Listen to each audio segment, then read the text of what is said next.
तो अब मैं बात करता हूँ शूज़ की कि शूज़ कैसे आप बेच पाएंगे। एक जनरल क्वेश्चन होता है ज़्यादातर नए सेलर्स का, उन्हें कन्फ्यूज़न रहता है कि वो प्रोडक्ट कैसे सेल करें। अगर वो मार्केट जाते हैं तो इस टाइप के शूज़ मिलते हैं उन्हें, तो वो क्या सेल कर सकते हैं या नहीं। तो मैं बोलूँगा कि हाँ, ये प्रोडक्ट वो सेल कर सकते हैं। आपको दिख रहा होगा यहाँ पे शूज़ में कुछ लिखा हुआ भी है। अगर मैं बात करूँ, एक जेनरिक वर्ड लिखा हुआ है, स्पोर्ट, स्टार एंड फैशन। तो कहने का मतलब ये यहाँ पे कोई भी ब्रांड यूज़ नहीं किया गया है। यहाँ पे सिर्फ और सिर्फ एक कॉमन टर्म्स लिखे हुए हैं जो कि किसी का ब्रांड नहीं है। स्पोर्ट्स कोई ब्रांड नहीं है, फैशन कोई ब्रांड नहीं है, स्टार कोई ब्रांड नहीं है, एस कोई ब्रांड नहीं है। कहने का मतलब है ये जेनरिक प्रोडक्ट है, हम इस प्रोडक्ट को सेल कर सकते हैं। तो ये कन्फ्यूज़न आई थिंक ऑलमोस्ट जितने भी सेलर्स होंगे उनका दूर हुआ होगा। तो दूसरा यहाँ पे जो इशू आता है वो आता है शिपिंग का, कि हमें प्रोडक्ट तो मिल गया, अब हम इस प्रोडक्ट को बॉक्स में भेजते हैं, तो भेजने के बाद इसमें हमारा वेट जो है वो 1 kg से अबव क्यों लग जाता है, या 1 kg क्यों लग जाता है, जबकि अगर हम इसका डेड वेट काउंट करें तो ये वेट जो है लगभग ऑलमोस्ट 350 ग्राम्स है शूज़ का। तो ये 350 ग्राम्स लगना चाहिए, यानी कि अंडर 500 ग्राम्स लगना चाहिए। लेकिन जो शूज़ का आपको वेट लग रहा है वो अबव 1 kg या फिर बिलो 1 kg लग रहा है एंड अबव 500 ग्राम्स लग रहा है। तो यहाँ पे बहुत सारा सेलर्स का कन्फ्यूज़न रहता है। तो इसका जो मेन रीज़न है वो ये है कि आपका ये 300 अगर 50 ग्राम्स का पैकेज है, इस पैकेज को वो काउंट नहीं करेंगे। क्यों? क्योंकि इसमें एक तो वॉल्यूमेट्रिक लिया जाएगा, दूसरा डेड वेट। दो तरीके के वेट लिए जाते हैं। 2 तरीके के वेट में से जो भी ज़्यादा होगा, वॉल्यूमेट्रिक की डेड वेट, वो काउंट होगा आप पे।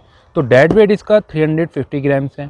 अगर हम इसकी लेंथ, ब्रेथ और हाइट देखें तो ये हमारे हिसाब से, मतलब जैसे मैं कैलकुलेट करूं तो ये एटलीस्ट 800 ग्राम्स का आएगा।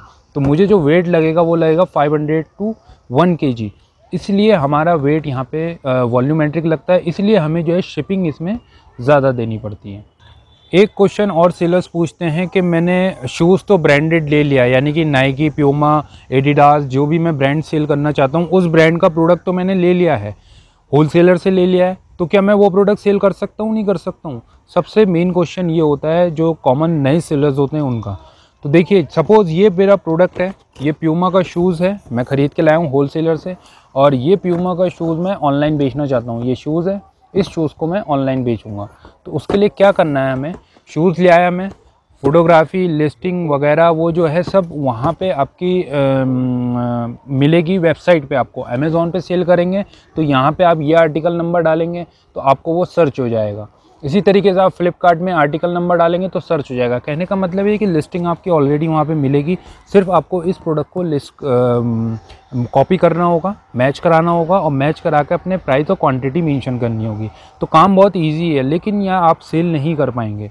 उसकी पहले वजह यह है कि आपको ऑथराइजेशन लेटर चाहिए इस कंपनी का, प्यूमा का ऑथराइजेशन लेटर चाहिए। जब आप प्यूमा का ऑथराइजेशन लेटर ले लेते हैं तो यानी कि आपके पास जो आपका जो प्रोडक्ट है वो जेन्युइन है, अमेज़ॉन इसको ये मानता है। और सेकंड चीज़ जो इसमें चाहिए वो चाहिए इनवॉइस, कि आपने परचेस कहाँ से करा। तो प्यूमा तो बहुत सारी चीज़ें बनाता है, टी शर्ट भी हो गया और बहुत सी मतलब फैशन कैटेगरी में प्रोडक्ट बनाता है। तो क्या ये प्रोडक्ट आप एग्जैक्टली वहाँ से लाए नहीं लाए, ये क्रॉस वेरीफाई करने के लिए ऑथराइजेशन लेटर और सेकंड इनवॉइस, तो इनवॉइस भी वो चेक करते हैं। तो ये प्यूमा की बात हो गई।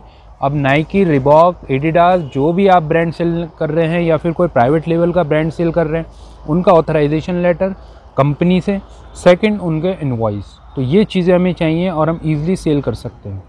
एक और कंसर्न रहता है फुटवेयर सेलर्स के साथ, जो सेल करते हैं वो जनरल कंसर्न है और ज़्यादा परेशान रहते हैं सेलर्स, वो है कि रॉन्ग प्रोडक्ट उन्हें रिसीव हो जाए।